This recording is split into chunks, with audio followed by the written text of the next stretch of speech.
Belakangan ini semakin banyak orang mulai membicarakan hal yang sama, pemadaman listrik bergilir, gangguan pasokan energi, dan munculnya kekhawatiran tentang kemungkinan blackout yang lebih luas di sistem kelistrikan Jawa Bali. Mungkin hari ini listrik hanya padam beberapa jam, lalu menyala kembali seperti biasa. Tapi pertanyaannya, bagaimana kalau suatu hari pemadaman berlangsung bukan hitungan jam, melainkan berhari-hari? Saat pompa air berhenti bekerja, ATM tidak bisa digunakan, sinyal mulai menghilang, dan toko-toko mulai diserbu warga yang mencari kebutuhan darurat. Yang menarik, dalam kondisi seperti itu, barang yang paling dicari ternyata bukan gadget terbaru atau barang mewah. Justru alat-alat sederhana yang selama ini dianggap kuno mendadak menjadi penyelamat.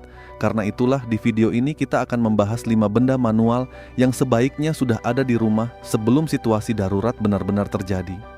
Benda pertama adalah pompa air manual. Kalau ada satu benda yang paling penting saat blackout berkepanjangan, jawabannya bukan lampu, bukan radio, melainkan akses air.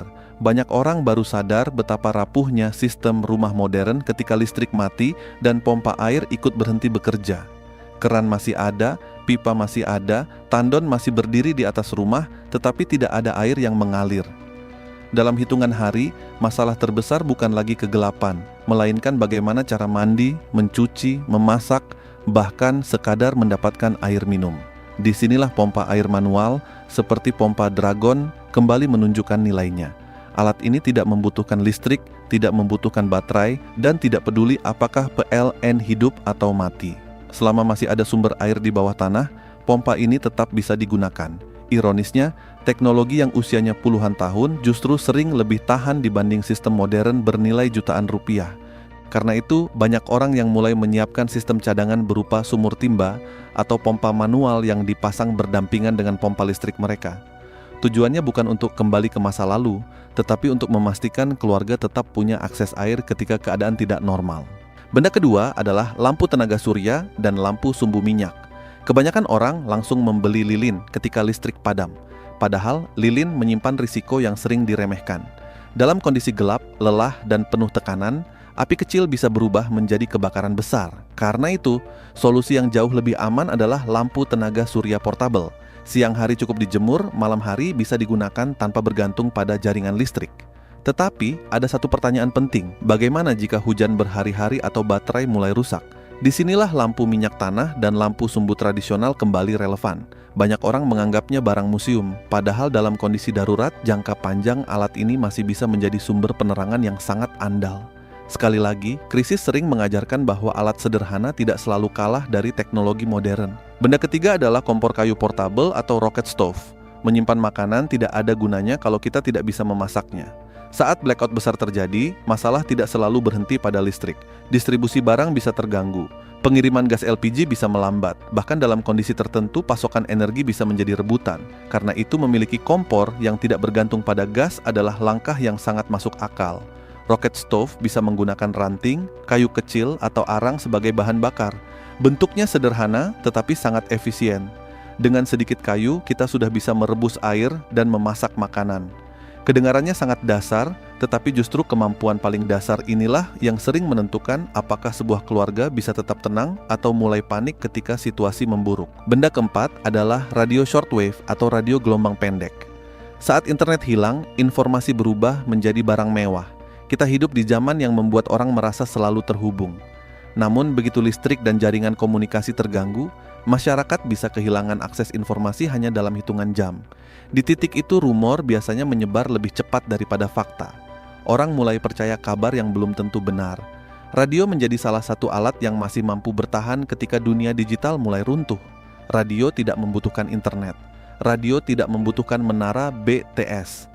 Bahkan beberapa model bisa dioperasikan menggunakan baterai atau tenaga putar tangan. Ketika semua layar kehilangan sinyal, radio masih mampu memberikan informasi resmi dan perkembangan situasi yang sedang terjadi. Dalam krisis, informasi yang benar seringkali sama berharganya dengan makanan. Benda kelima adalah filter air portable berbahan keramik.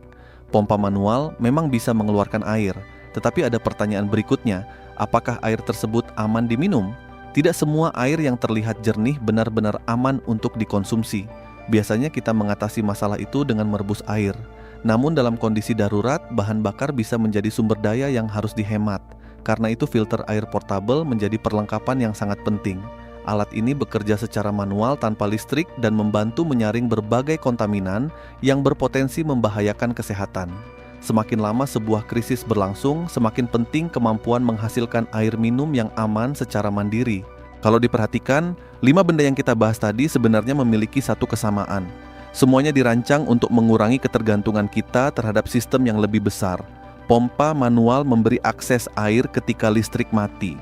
Lampu darurat memberi cahaya ketika jaringan energi terganggu. Kompor portabel memungkinkan kita memasak tanpa bergantung sepenuhnya pada distribusi gas. Radio membantu mendapatkan informasi ketika internet lumpuh. Dan filter air membantu memastikan kebutuhan paling dasar tetap terpenuhi.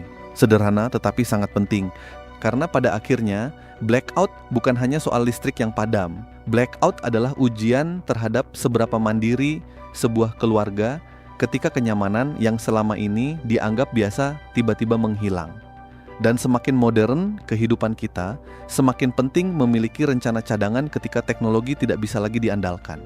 Sebab dalam banyak krisis, yang paling berharga bukanlah orang yang paling banyak memiliki barang, melainkan orang yang sudah lebih dulu siap sebelum kepanikan dimulai. Sinilah pelajaran terbesar yang sering kita lupakan. Selama semuanya berjalan normal, kita cenderung menganggap sistem yang ada akan selalu bekerja. Listrik akan selalu menyala, air akan selalu mengalir, ATM akan selalu bisa digunakan, internet akan selalu tersedia. Tetapi, sejarah berkali-kali menunjukkan bahwa tidak ada sistem yang benar-benar kebal terhadap gangguan. Bahkan negara-negara maju yang memiliki infrastruktur jauh lebih besar pun pernah mengalami pemadaman listrik massal yang membuat jutaan orang kehilangan akses terhadap berbagai kebutuhan dasar dalam waktu singkat. Yang membedakan bukanlah siapa yang paling kaya atau siapa yang memiliki teknologi paling canggih, melainkan siapa yang lebih siap ketika keadaan berubah. Masalahnya, sebagian besar orang baru mulai memikirkan persiapan ketika tanda-tanda krisis sudah terlihat jelas. Ketika antrean mulai panjang, ketika stok mulai menipis, ketika harga mulai naik, dan ketika semua orang bergerak pada waktu yang sama, biasanya pilihan sudah semakin sedikit. Itulah mengapa banyak barang sederhana yang hari ini terlihat biasa saja bisa berubah menjadi barang yang sulit dicari ketika kondisi darurat benar-benar terjadi. Bukan karena barangnya langka, tetapi karena kesadaran masyarakat datang secara bersamaan. Semua orang baru mencari setelah terlambat. Menurut kalian, dari 5 benda tadi mana yang paling penting untuk dimiliki lebih dulu, atau mungkin ada alat lain yang belum masuk daftar? Tulis pendapat kalian di kolom komentar. Jangan lupa like, share video ini ke keluarga dan teman-teman kalian, dan subscribe Sekilas Uang, supaya kita bisa terus belajar menghadapi berbagai tantangan yang mungkin terjadi di masa depan dengan lebih tenang dan lebih siap.